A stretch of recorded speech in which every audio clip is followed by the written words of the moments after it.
Hello दोस्तों, नमस्कार।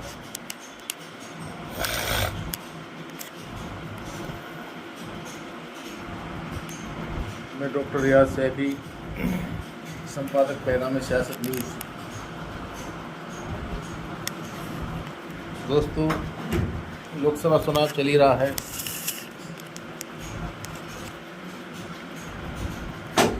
तो आज फिर मैं आपके सामने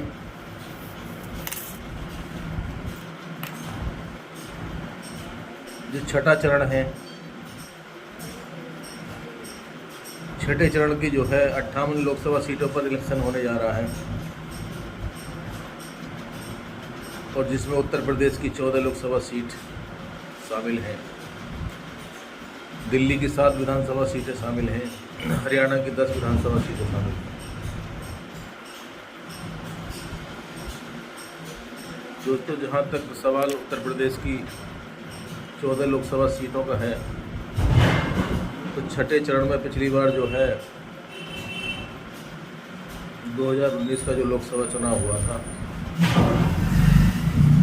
14 में से भाजपा 9 सीट जीती थी और 1-2 सीट उसके सहयोगी दलों को मिली थी। लेकिन इस बार जो है बिल्कुल पलटा हुआ मामला नज़र आ रहा है। जहाँ तक हम बात करेंगे आजमगढ़ लोकसभा की, आजमगढ़ लोकसभा में जो है भारतीय जनता पार्टी के उम्मीदवार दिनेश लाल उर्फ निरहुआ, जो कि एक कलाकार भी हैं, भोजपुरी कलाकार हैं, 2 बार जो है सांसद रह चुके हैं। पिछली बार सांसद रह चुके हैं। धर्मेंद्र यादव को पिछली बार उन्होंने हराया भी है,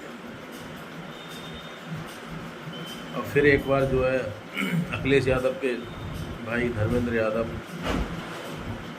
और निरहुआ का मुकाबला है। लेकिन इस बार हालात बहुत चेंज हैं। आजमगढ़ की सीट जो है समाजवादी पार्टी जीतने की ओर बढ़ रही है, जो करीब 4-4.5 लाख मुस्लिम वोट है इस सीट पर। और जिस तरीके से दलितों का रुझान इंडिया गठबंधन की तरफ हुआ है, तो जो बसपा का जो दलित था वो इंडिया गठबंधन की तरफ अपना मुंह मोड़ चुका है। तो यादव समाज भी तकरीबन बड़ी तादाद में धर्मेंद्र यादव को वोट करने जा रहा है, और अन्य पिछड़ी जातियाँ भी साथ दे रही हैं। तो ये आजमगढ़ की सीट इंडिया गठबंधन को जाती हुई दिखाई दे रही है।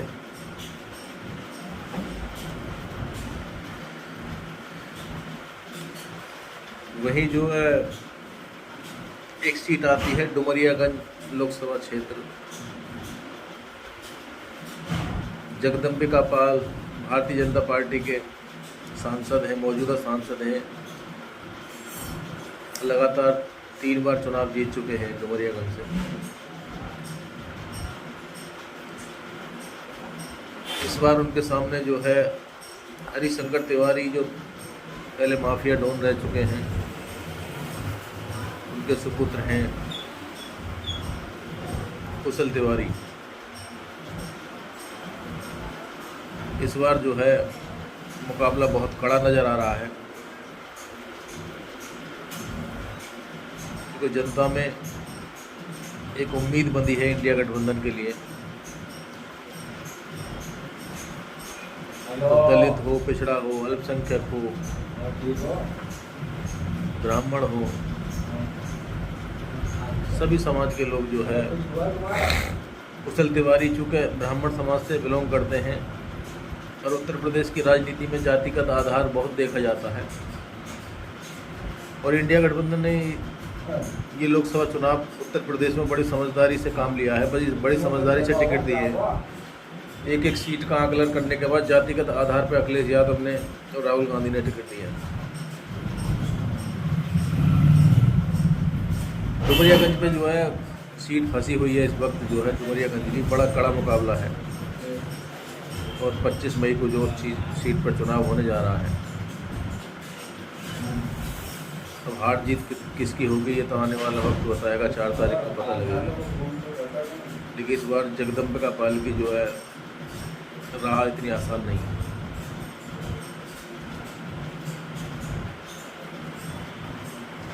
वही दोस्त एक सीट आती है लालगंज लोकसभा क्षेत्र।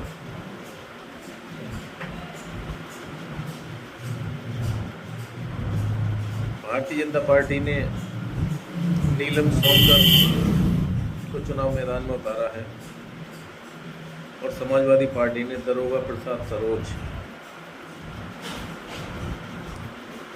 को चुनाव में उतारा है। दरोगा प्रसाद सरोज 3 बार विधायक भी रह चुके हैं।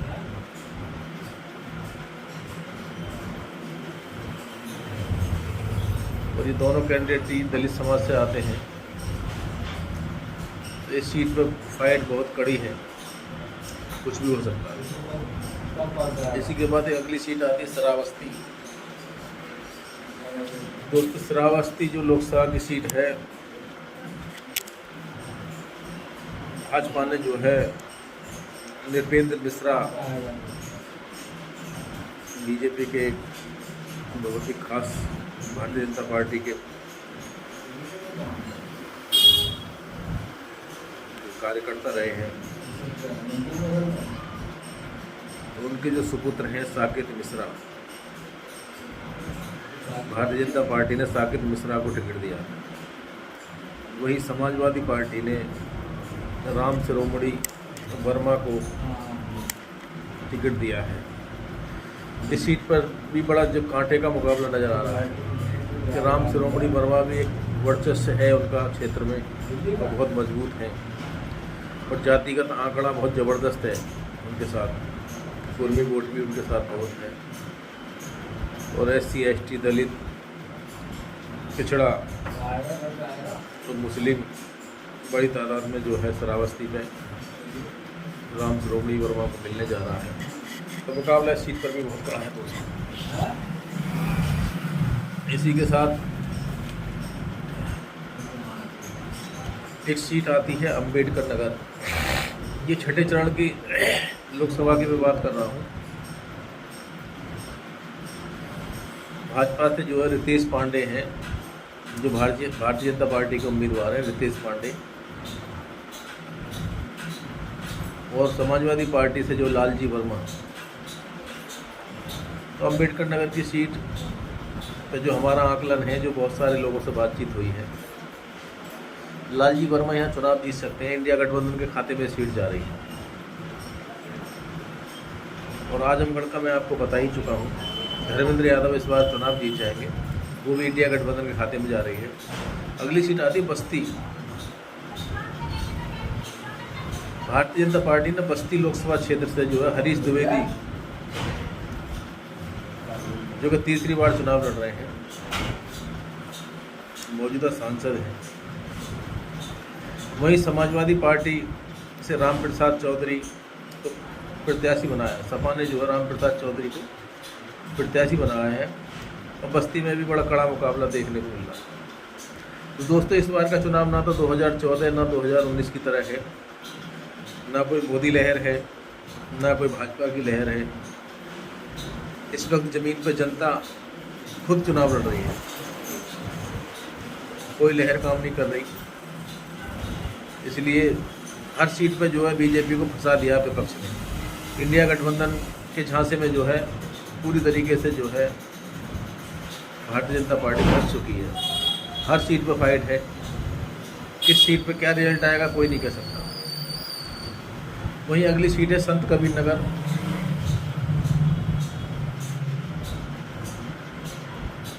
भारतीय जनता पार्टी ने परवीन निषाद को जो है वहाँ टिकट दिया है और समाजवादी पार्टी ने पप्पू निषाद को प्रत्याशी बनाया है।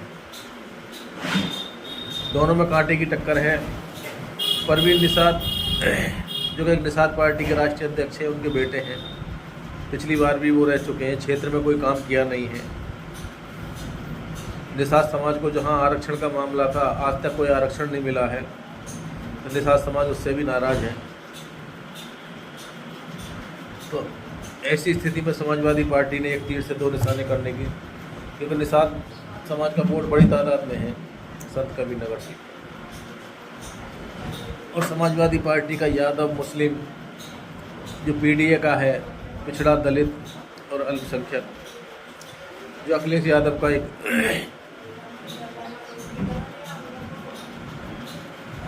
अखिलेश यादव ने जो अपना पीडीए बना रखा है, उसी के मद्देनज़र जो है अखिलेश यादव अपने प्रत्याशी उतारे हैं। सभी को भागीदारी दी है। उत्तर प्रदेश का हर समाज को टिकट दिया अखिलेश यादव, और वो करके भी दिखाया। अखिलेश यादव ने मेरठ जैसी सीट पर, जनरल सीट पर, एक एससी को जो है टिकट देके जो है अखिलेश यादव ने दिखा दिया कि हम दलित विरोधी नहीं हैं। दलितों में कहीं ना कहीं अखिलेश यादव ने अपनी जो है छाप छोड़ी है, अपना असर छोड़ा। वही अगली सीट है दोस्तों सुल्तानपुर। सुल्तानपुर आपको पता ही है, भारतीय जनता पार्टी से मेनका गांधी चुनाव लड़ रही हैं। वहाँ भी समाजवादी पार्टी ने राम भुवाल निषाद को टिकट दिया है। राम भुवाल निषाद सपा से वहाँ चुनाव लड़ रहे हैं। हालांकि फाइट तो बहुत ज़बरदस्त है, लेकिन जो है मेनका गांधी इस सीट को निकाल लेंगे। वही दोस्तों अगली सीट है फूलपुर। फूलपुर में भी आपने देखा पिछले दिनों अखिलेश और राहुल गांधी की रैली थी, बहुत ज़बरदस्त। इतनी भीड़ थी कि बैरिकेडिंग तोड़ के लोग स्टेज तक चढ़ाए। अखिलेश और राहुल जो है वहाँ अपना भाषण तक नहीं दे पाए, इतनी भीड़ थी। वहाँ से भारतीय जनता पार्टी ने परवीन पटेल को जो है चुनाव मैदान में उतारा है, और समाजवादी पार्टी ने अमरनाथ मौर्य हैं। अमरनाथ मौर्य की जीत वहाँ लगभग जो है फूलपुर पे कन्फर्म है, सारा कॉम्बिनेशन मिला के, चाहे वो दलित है, अल्पसंख्यक है, बैकवर्ड है, और जो मौर्य समाज बड़ी तादाद में है। तो मौर्य को टिकट देकर जो है सपा ने जो है फूलपुर पे बहुत अच्छा दाव खेला है, और ये सीट जो फूलपुर की जो सपा के खाते में जाती दिख रही है। वहीं दोस्तों एक सीट है मछली शहर लोकसभा। भारतीय जनता पार्टी से बीपी सरोज चुनाव मैदान में है, और समाजवादी पार्टी ने सुप्रीम कोर्ट की जो है एक वकील है प्रिया सरोज को प्रत्याशी बनाया। तो मछली शहर की सीट जो है इतनी कांटे की लड़ाई है, ऐसी इस तरीके से फंस चुकी है। 26 साल की प्रिया सरोज जो कि सुप्रीम कोर्ट की एडवोकेट है, उसने बीजेपी प्रत्याशी की नाक में दम कर रखा है। और ये सीट सपा के खाते में चली जाए कोई बड़ी बात नहीं होगी, इतना कड़ा मुकाबला है दोस्तों। इसी तरीके से जो है और भी कई लोकसभा सीट हैं जो रह गई हैं।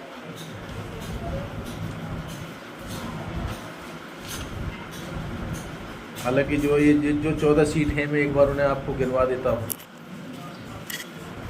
सुल्तानपुर, प्रतापगढ़, प्रयागराज, फूलपुर, अंबेडकर नगर, श्रावस्ती, डुमरियागंज, बस्ती, संत कबीर नगर, लालगंज, जौनपुर, मछली शहर, भदोही और आजमगढ़।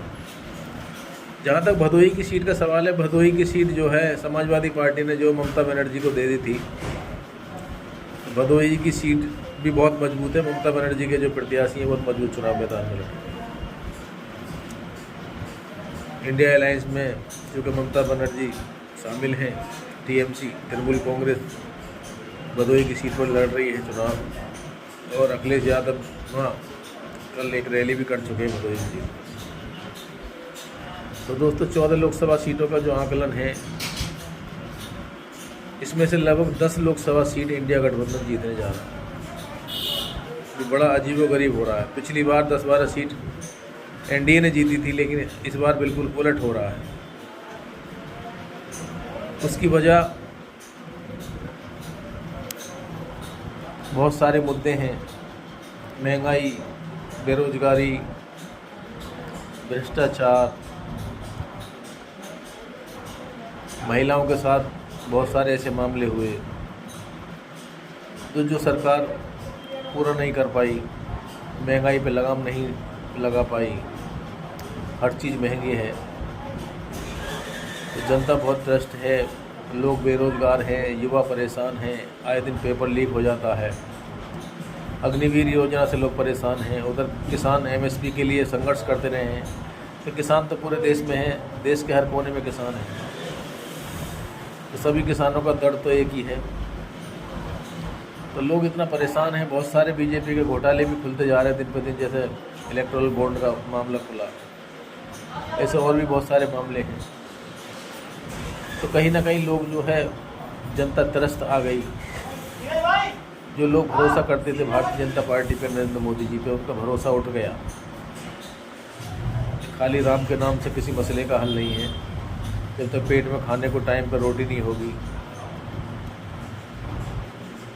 पैसा नहीं होगा, कब तक 5 किलो राशन पर जिंदा रहेंगे। तो रोज़गार बहुत ज़रूरी है। और जिस तरीके से कांग्रेस ने जब 5 गारंटी लेके आई कांग्रेस अपने घोषणा पत्र में, महिलाओं को 1 लाख रुपये सालाना, जो पढ़े लिखे युवा हैं, बेरोज़गार हैं, उनके लिए 1 लाख रुपये सालाना। तो कई सारे मामले जो लेके आई, 10 किलो अनाज, 5 किलो की जगह 10 किलो अनाज देंगे। तो बहुत सारी स्कीमें ऐसी हैं जिससे कि महिलाओं पे भी फ़र्क पड़ रहा है, युवाओं पे भी फ़र्क पड़ रहा है। लोगों में एक जुनून और एक जोश दिखाई देने लगा है। तो बदलाव का दौर चल रहा है। लोग जो है बदलाव के लिए वोट डाल रहे हैं। आपने देखा होगा लोगों में जो दीवानगी है राहुल गांधी और अखिलेश यादव के प्रति, इंडिया गठबंधन के प्रति, वो आप कई रैलियों में देख भी चुके हैं, चाहे वो प्रयागराज हो, फूलपुर हो, बस्ती हो, हरदोई हो। तो अखिलेश यादव की सारी रैली जो कामयाब हो रही है, तो इसी का नतीजा है कि लोग बदलाव चाह रहे हैं। इसी के साथ साथ दोस्तों, इस छठे चरण में दिल्ली की 7 विधानसभा सीटों पर भी चुनाव होगा। दिल्ली के हालात से मैं पूरी तरीके से वाकिफ़ हूँ, क्योंकि दिल्ली में रहते हुए यहाँ सभी 7 विधानसभाओं की जो समीक्षा है, जो पूरी जानकारी मेरे पास है। जहाँ तक सवाल उत्तर पूर्वी दिल्ली का है, ये यमुना पार में लगती है। उत्तर पूर्वी दिल्ली में 10 विधानसभाएं आती हैं।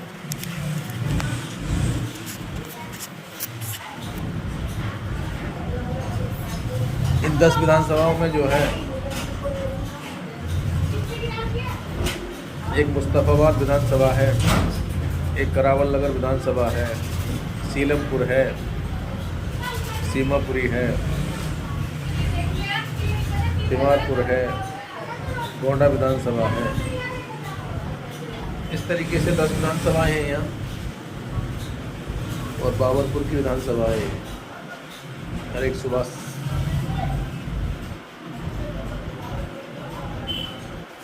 नगर विधानसभा भी शायद इसी में लगती है, उत्तर पूर्वी दिल्ली में।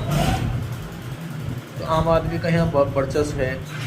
आम आदमी की जो करीब 9 विधानसभा आम आदमी पार्टी बैठी है, 9 विधानसभा। तो यहाँ जो इंडिया गठबंधन बना है दिल्ली में, कांग्रेस और आम आदमी का जो अलायंस है, वो इतना मजबूत है कि उत्तर पूर्वी दिल्ली पे जो है भारतीय जनता पार्टी के सांसद हैं मौजूदा मनोज तिवारी, उनका टिकना बड़ा मुश्किल हो रहा है।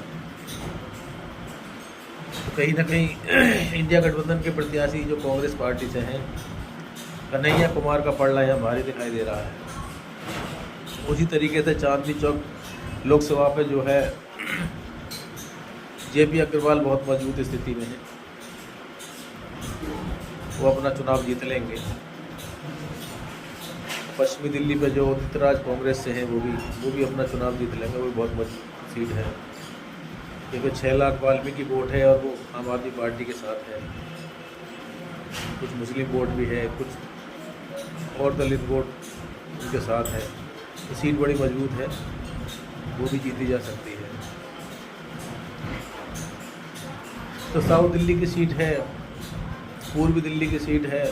पूर्वी दिल्ली की सीट पे जो है आम आदमी पार्टी ने कुलदीप कुमार को उतारा है, जो कि जनरल सीट होते हुए रिजर्व प्रत्याशी, SC प्रत्याशी को टिकट दिया है। उससे जो है दलित समाज के जो वोटों में और प्रभाव पड़ा है उस चीज़ का कि जनरल सीट पर रिजर्व को टिकट देकर बहुत अच्छा किया केजरीवाल ने। ये केजरीवाल की रणनीति। तो मेरा मानना है दिल्ली की 7 विधानसभा सीट पर कड़ी टक्कर है, कांटे का मुकाबला है। और जिस तरीके से केजरीवाल के साथ भाजपा सरकार ने किया, ईडी सीबीआई पीछे लगाकर जेल पहुंचाया और आधी आम आदमी पार्टी जेल में है। संजय सिंह जेल गए, हालांकि अब जमानत हो गई। मनीष सिसोदिया को 1-1.5 साल हो गया। सत्येंद्र जैन जो स्वास्थ्य मंत्री रहे थे वो भी जेल में है। तो आम आदमी पार्टी को कहीं ना कहीं परेशान करने के उद्देश्य से जो है भाजपा सरकार कुछ ना कुछ उनके साथ करती रही है। हालांकि केजरीवाल भी अपने आप में एक मजबूत नेता है जो झुकने को तैयार नहीं। केजरीवाल को जेल में पहुंचाकर बीजेपी ने अपने पैर में कुल्हाड़ी मारने का काम किया। लोगों की जो सहानुभूति है वो केजरीवाल के साथ है। लोकसभा चुनाव में अक्सर जो वोट भाजपा को जाया करता था और विधानसभा में वो केजरीवाल को मिलता था, इस बार वो वोट जो है बीजेपी से नाराज़ है। सिर्फ केजरीवाल के अंदर बाहर करने पड़ेगा। आज केजरीवाल बाहर है, जमानत पे है और अपनी स्पीच से, अपने भाषणों से जो है जनता को जो है अपनी तरफ करने का काम कर रहे हैं और जनता भी उनकी बात समझ रही है। उनका साफ कहना है कि 2 तारीख अगर सरकार बन गई 4 तारीख को तो मैं जेल नहीं जाऊंगा, सरकार नहीं बनी तो मैं 2 तारीख को जो है जेल चला जाऊंगा। लोगों में ये भाषण उनका जो है बहुत अच्छी तरीके से वायरल हो रहा है। तो दिल्ली की 7 लोकसभा की सीटें हैं वो दाव पे लगी हैं भारतीय जनता पार्टी के हाथ से। 5 सीट तो लगभग तय हैं, कम से कम जो है भाजपा हार रही है। लेकिन कोई आश्चर्य नहीं होगा कि 7 के 7 सीट सुपड़ा साफ हो जाए दिल्ली में, क्योंकि दिल्ली की जनता बहुत नाराज़ बैठी है। तो दोस्तों 25 तारीख में चुनाव है, 25 मई का, और आज 23 तारीख है। आज शाम को 5 बजे जो है छठे चरण का प्रचार बंद हो जाएगा। आपसे फिर मुलाकात होगी एक नए समीकरण के साथ। 7वें चरण के चुनाव में क्या होगा उसको लेकर बातचीत होगी और छठे चरण के चुनाव के बाद शाम को फिर आपके बीच मौजूद रहूँगा। इसको कितना, कहाँ, कैसे वोट मिला, वोटरों का क्या आधार रहा, क्या मुद्दे रहे, किस मुद्दे को देखकर वोटरों ने वोट दिया। तो आज सिर्फ इतना ही दोस्तों। नमस्कार, आदाब। मैं डॉक्टर रियाज सैफी, प्रधान संपादक पैगाम सियासत न्यूज़ चैनल।